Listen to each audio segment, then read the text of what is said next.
thought it was going to be so contentious about your nomination meeting that we didn't want to go. Like Larry and myself, we weren't going to face any controversy. We didn't want to go there. Not last time. No problem. I hear it was unanimous, was it? It was unanimous. It was unanimous. Here's the candidate, Hamilton Mountain again. Good turnout. That's great. I thank everybody for, I thank for the invitation. I wanted to give you an update of what's happening in the House of Commons in regards to the Bill 384 and the Pensions Protection Act. My bill is still sitting there, waiting for my number to be called. But meanwhile, since I've been here the last time, there's been a total of 4 bills that have been introduced now to deal with the bankruptcy protection. So we have one from the Conservatives, Aaron O'Toole's bill, Bill C-405. We have the block bill, Bill C-372, my bill 384, and the Senator's bill, Senator Eggleton, has dropped the bill in the Senate. It's at second reading. That's Bill S-253. Now, Aaron O'Toole's bill has been gone to second reading for the first hour, and we'll have another hour of debate next Monday. My recommendation was not to adopt and not to support. Which bill was that? Which Bill 405. That's a conservative. That's a conservative. And why I thanked Aaron O'Toole for at least acknowledging on the conservative side that there is a problem with bankruptcy protection. I thought that was great they acknowledged it. But that was the only thanks I was going to give him, because the bill, when you read it, it ties in with Bill C-27. So what Aaron has proposed is to turn everything over. When a company's in financial distress, they can make application to wherever province they are and go into a target plan. With only 30% of the approval of the pension holders. 30%. So you see what he's doing with the pensioners and the working group. So they're saying, like, look, you got to do this. So if you look at Bill C-27, it was only for federal regulated business.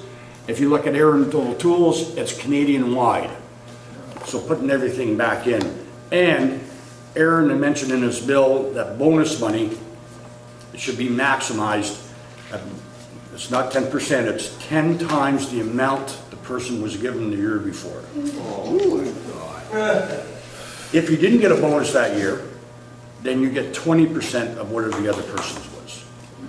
Our bill, we believe that there should be no bonus money paid out, period, during a bankruptcy protection. And so for those reasons, I don't want to get caught into a storm to saying, well, the NDP agreed to have it at second reading, and then we went to put amendments in and we lose. I don't know where the Liberals are going in with it. I kind of look at their spot and say, look, this will get more no off the hot seat. He could put Bill C-27 in with this and blame it on the Conservatives. But I understand that they hate Aaron O'Toole so bad that he wouldn't do anything for him. The block bill will be coming up roughly maybe in February. The block bill we are going to support, but we're going to ask for amendments to it. What the block bill does is give you a priority status as an unsecured creditor, not as a secured creditor, at what we're asking for. And I also, the amendment we want to put into the block bill is that no bonus money can be paid, and the judge does no longer have the right to the stroke of a pen to cut off the pensioners' benefits. It's going to continue on. So that's where it seems everybody gets it, except for the Liberals. We've offered the Liberals our bill. The Senator Art Eggleton, a Liberal senator who is now retired, dropped the bill on there. He basically put it and copied my bill. It took him a year. He told me honestly that he goes, I copied your bill, you're right. What he did, what was omitted from there was the cutting off the pensioners' benefits during a bankruptcy. When I brought that up to him and asked him if would he accept amendments to it, He didn't realize that his assistant did. He just said, well, we only concentrated on the pension portion of it. But he goes, that's a good idea, and I agree with that. And he would accept amendments to it. So those are the pluses. So what's happened now is we got the Liberals, we caught them in this 858-page document they give us to deal with the implementation of the budget, last budget. But there's a lot of language in there that had nothing to do with the budget. And it's an omnibus bill that they actually trying to trick us to say and dropped it and now ask for time allocation. Nobody has read this thing, even they haven't read it. But they have a clause in there that they want to open up the Bankruptcy Act. And you're not going to guess what they put in it. It's definitely not for the pensioners. They're going to open it up to help the businesses when they claim bankruptcy protection, if they have a license for a patent that they give to another company, that's protected. The patent is. Patent, it could be anything that they call a license. So they can use that in the Bankruptcy Act, but one protects the other, and that's the only part they're going to do it. When I asked in the House of Commons, why are you mentioning for the companies, but you said in your budget in February 18 that you were going to have consultations, and one you didn't mention, the other one you did mention, but you don't mention it and open it up for that. This is the answer, and this is the answer, and I gotta, Philomena Tassi, I gotta say that, she's new and I get it, but she basically accused me of misleading the House, and that's under investigation because I've asked the Speaker to go on it. There's a little game being played. She said that they want to do it right, and that As far right as they can. well, yeah, and that they don't want unintended consequences. So you got to ask yourself, what does unintended consequences mean? Well, it means that they don't want the banks being on their backs if there's a loss of money in there, of your deferred wages. So what's intended consequences? Intended consequences means they approve of you losing some money. Okay, during the bankruptcy, if that happens, but they want to do it right. This is decade-old problems, and we want to do it right. However, she has claimed she's consulting the people, but we don't know who they're consulting. So I went back the next day in the House of Commons and I asked her to forward and table the documents of who she's consulted with and her calendar of the future consultations, because she promised the steelworkers in Hamilton. She promised they would be here in the summertime. Nothing has happened. So it looks like if she's talked to her neighbor or talked to her sister, that's a consultation. That's what we're trying to figure out. Well, yeah. Did she say she's going to give you that information, or she said no? No, well, she avoided the question. So that came in the House of Commons last week when I brought that forward. That's all I can tell you of what they're saying. They don't know what to do. Now, rumor has it, and the steelworkers have been up there for the last 2 weeks. There was about 30 of them. They came in the spring and they came in the fall.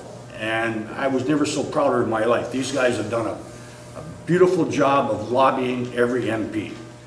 And they recorded their decisions. They put it out on Twitter, which I got to thank 1005. Some of them finally found out how to use a Twitter account, which is really good. Quiet, okay. No, they've done great work, and they've been sitting in the House listening to the questions I've been asking so they can get their first-hand information. They cannot believe what they're hearing. Rumor has it that the Liberals will probably table something by June of next year. Oh, just before the elections. We don't know what it is, but it looks like something will be done in June, which is then we'll recess for the summer, and then an election will be called. Yeah. So that means the bill, whatever they're going to put in there, will die.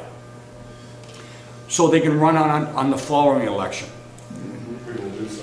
And that's what they did the last election. They came in here and said they were gonna fix it.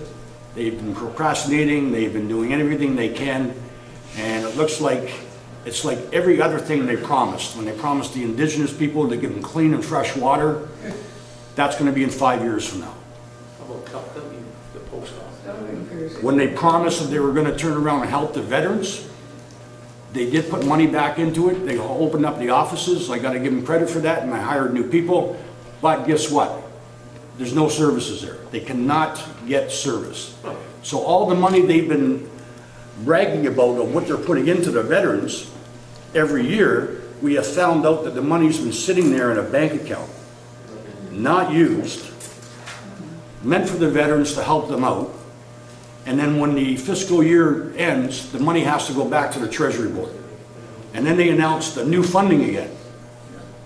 So the NDP last week, just before Remembrance Day, put a motion on, and we got unanimous consent, that that money can no longer go back. The money has to be kept until they fix up their problems with the veterans and treat them like they were supposed to be treating them. So there again, they said they were going to help, but next election. Housing. Great housing strategy. I'm proud to be there sitting in the House of Commons supporting a housing strategy. But when you read the fine print, the $40 billion that they promised, it's all back end loaded. A certain portion from 2015 to 2019 will be submitted, less than a third, and the rest of it will be for the next 8 years after 2019. So they're promising money that they might not even be in power. And they're putting it against the other government. So just like our pension, and this is what they do. They go in there and they literally give you hope. And then when it comes down to doing it, look what we've done. We've helped the child tax portion, and that's all they can do in the Canada Pension Plan, which could be a little bit better, but it doesn't concern you. You're not going to be there. But that's all they can go back on. And when we keep telling them, talk about the pension theft, keep to the issue of the pension theft, they get quiet and they sit down. Scotty, where's that C-27 at? What is that? What's the status of that? C-27 is sitting on the shelf. My understanding that the Prime Minister would not let Morneau go ahead with it. And then they're just not, they don't want to be forced out because of political pressure. So it will sit there and then the bill will die when the House adjourns. But when I was thinking about Aaron O'Toole's bill, just to get it to committee, this would be great. It opens up the door. And then I realized, Ralph, that after reading it, this marries into Bill C-27. And if I was Bill Morneau, I'd be hopping on the plane with it. You know? So those are the things that are happening up to date. We're still putting the pressure on. Just like I said, the steelworkers are very, very proud of the work they've done. I am meeting the Canadian Council of the CLC next Monday and asking to pitch in for all the other unions to do a little bit more forceful embarrassment of why this government is not doing anything. And I got to say, UFCW, there's a lot of unions out there that have given us tremendous support. And I'm hearing, and one last thing before, I don't know if you know about the update of Sears. Oh, okay.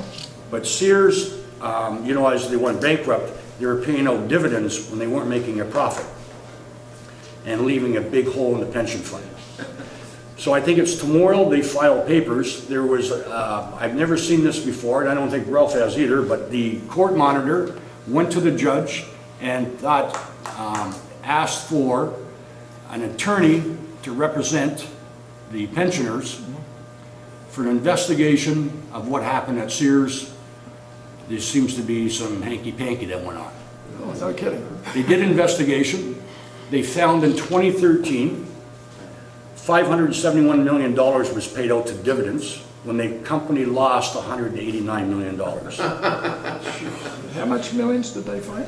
571. 571. And so what has happened is when Eddie Lampert took over, the year before, they paid out a huge amount of dividend money, and the board did it legally. The board brought in managers, they showed everybody they were gonna, this is why they're gonna do it, the profit they made. The year later, Eddie Lampert and 2 officials on the board had high knowledge of what was happening and basically conned the rest of the board members to accepting the dividend payment without putting a dime into the stores, dime into paying any debt, and they were forced to bankruptcy. Sure. So they filed the papers tomorrow, and basically what happened, why are they going to do that?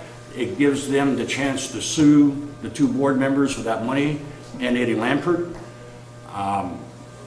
from their holding company and return the money to be put back into the pension fund.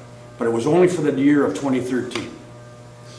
So I've never seen that before. This is a start where at least there's some eye openers in here, and it showed us to the Liberal government this inadequate bankruptcy laws. You see how finessing they're doing, how they're making stuff up and just ripping off the pensioner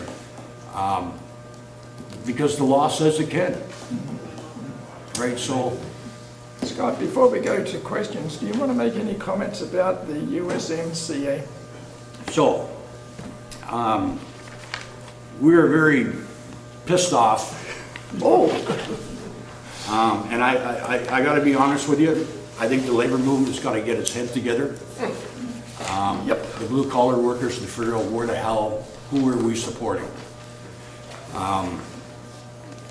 They have left us. I cannot believe that they got out of that bargaining and left the steel tariffs on the table and the aluminum tariffs on that. After promising. And it's just an embarrassment that was supposed to be taking off. It looks like our government has some pressure on it and said, well, we'll deal with it another day. Now, you got the automakers that are saying that it was the best deal in the world because they got no tariffs, but you make cars out of steel. And what that does is up the prices. And then we're gonna go to the cheaper market overseas and we'll buy their automobiles, which will force us out of jobs. Our dairy, what they did to our dairy between the TPP, CETA, and I call it SHAFTA, is actually another 10% taken out of the market. And what they're saying to all the Canadians is we're going to subsidize, we're going to help them, we're going to give them payments for the amount of money they lost.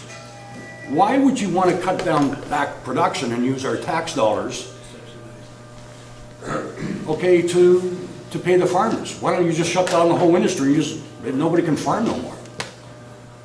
So now they're going to bring in the cheaper products with growth hormones and everything and allow them in the States. And what he's hoping for with the TPP and CETA, we will then take our market and put it over there, but allow the Americans to bring their market into here.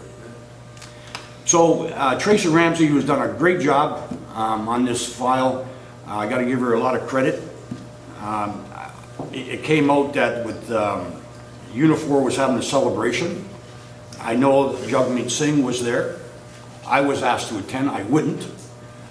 But Jagmeet, I understand he had to be there for the reason of showing that he's, you know, with labor.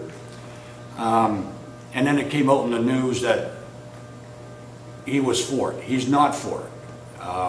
In fact, he's gone out publicly. The problem that we're having right now, and not just federally, but even provincially, is the media will not pick up our messages.